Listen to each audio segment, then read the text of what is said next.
ಕಾಂಗ್ರೆಸ್ ವಿರುದ್ಧ ಕೇಳಿ ಬಂದ ಹಗರಣಗಳ ಬಗ್ಗೆ ಹರಿಹಾಯ್ದಿರೋ ಬಿಜೆಪಿ ಮತ್ತೆ ಮುಜುಗರವಾಗಿದೆ. ಬಹುಕೋಟಿ ಹಗರಣವೊಂದರಲ್ಲಿ ಬಿಜೆಪಿಯ ಮಾಜಿ ಎಂಎಲ್ಸಿ ಒಬ್ಬರು ಅರೆಸ್ಟ್ ಆಗಿದ್ದಾರೆ. ಯಾವುದು ಆ ಹಗರಣ, ಏನಿದು ಕಥೆ ಅಂತೀರಾ? ಈ ಸ್ಟೋರಿ ನೋಡಿ.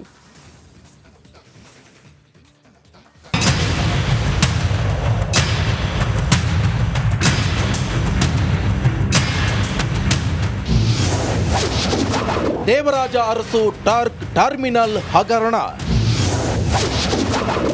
ಬಿಜೆಪಿ ಮಾಜಿ ಎಂಎಲ್ಸಿ ವೀರಯ್ಯ ಬಂಧನ. ಬಿಜೆಪಿ ಆರೋಪಕ್ಕೆ ಕೈ ಕೌಂಟರ್ ರಾಜಕೀಯ.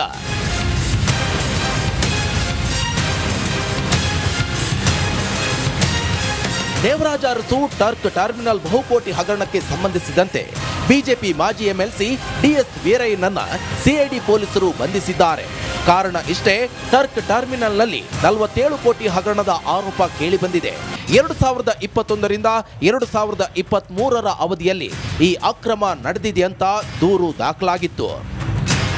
ರಾಜ್ಯದಲ್ಲಿ ವಾಲ್ಮೀಕಿ ನಿಗಮ ಮೂಡ ಹಗರಣ ಕಾಂಗ್ರೆಸ್ ಪಾಳೆಯವನ್ನ ನಡುಗಿಸ್ತಾ ಇದ್ರೆ, ಇದನ್ನೇ ಅಸ್ತ್ರವಾಗಿಸಿಕೊಂಡ ಬಿಜೆಪಿ ಕಾಂಗ್ರೆಸ್ ವಿರುದ್ಧ ತಿರುಗಿ ಬಿದ್ದಿದೆ. ಮೈಸೂರಿನಲ್ಲಿ ಮೂಡ ಅಕ್ರಮ ವಿರೋಧಿಸಿ ಪ್ರತಿಭಟನೆಗೆ ತೆರಳಿದ್ದ ವೀರಯ್ಯನನ್ನ ಸಿಐಡಿ ಬಂಧಿಸಿದೆ. ಕಾಂಗ್ರೆಸ್ ವಿರುದ್ಧ ಬಿಜೆಪಿ ಮಾಡಿರುವ ಆರೋಪಗಳಿಗೆ ಕೌಂಟರ್ ರಾಜಕೀಯ ನಡೀತಿದ್ಯಾ ಅನ್ನೋ ಅನುಮಾನ ಮೂಡಿದೆ.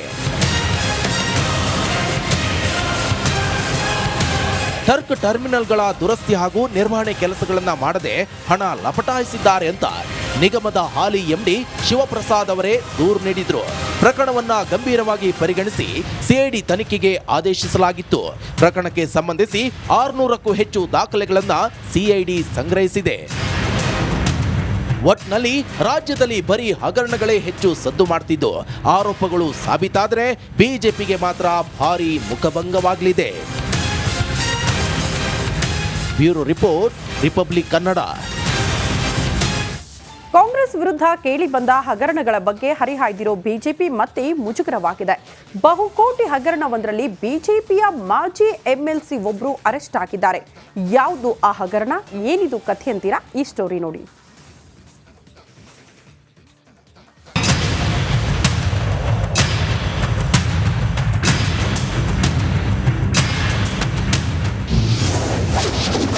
ದೇವರಾಜ ಅರಸು ಟರ್ಮಿನಲ್ ಹಗರಣ. ಬಿಜೆಪಿ ಮಾಜಿ ಎಂಎಲ್ಸಿ ವೀರಯ್ಯ ಬಂಧನ. ಬಿಜೆಪಿ ಆರೋಪಕ್ಕೆ ಕೈ ಕೌಂಟರ್ ರಾಜಕೀಯ.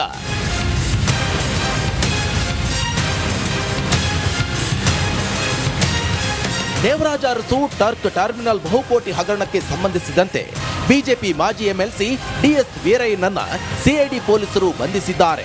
ಕಾರಣ ಇಷ್ಟೇ, ಟರ್ಮಿನಲ್ನಲ್ಲಿ 47 ಕೋಟಿ ಹಗರಣದ ಆರೋಪ ಕೇಳಿಬಂದಿದೆ. 2021ರಿಂದ 2023ರ ಅವಧಿಯಲ್ಲಿ ಈ ಅಕ್ರಮ ನಡೆದಿದೆ ಅಂತ ದೂರು ದಾಖಲಾಗಿತ್ತು. ರಾಜ್ಯದಲ್ಲಿ ವಾಲ್ಮೀಕಿ ನಿಗಮ ಮೂಡ ಹಗರಣ ಕಾಂಗ್ರೆಸ್ ಪಾಳೆಯವನ್ನ ನಡುಗಿಸ್ತಾ ಇದ್ರೆ, ಇದನ್ನೇ ಅಸ್ತ್ರವಾಗಿಸಿಕೊಂಡ ಬಿಜೆಪಿ ಕಾಂಗ್ರೆಸ್ ವಿರುದ್ಧ ತಿರುಗಿ ಬಿದ್ದಿದೆ. ಮೈಸೂರಿನಲ್ಲಿ ಮೂಡ ಅಕ್ರಮ ವಿರೋಧಿಸಿ ಪ್ರತಿಭಟನೆಗೆ ತೆರಳಿದ್ದ ವೀರಯ್ಯನನ್ನ ಸಿಐಡಿ ಬಂಧಿಸಿದೆ. ಕಾಂಗ್ರೆಸ್ ವಿರುದ್ಧ ಬಿಜೆಪಿ ಮಾಡಿರುವ ಆರೋಪಗಳಿಗೆ ಕೌಂಟರ್ ರಾಜಕೀಯ ನಡೀತಿದ್ಯಾ ಅನ್ನೋ ಅನುಮಾನ ಮೂಡಿದೆ.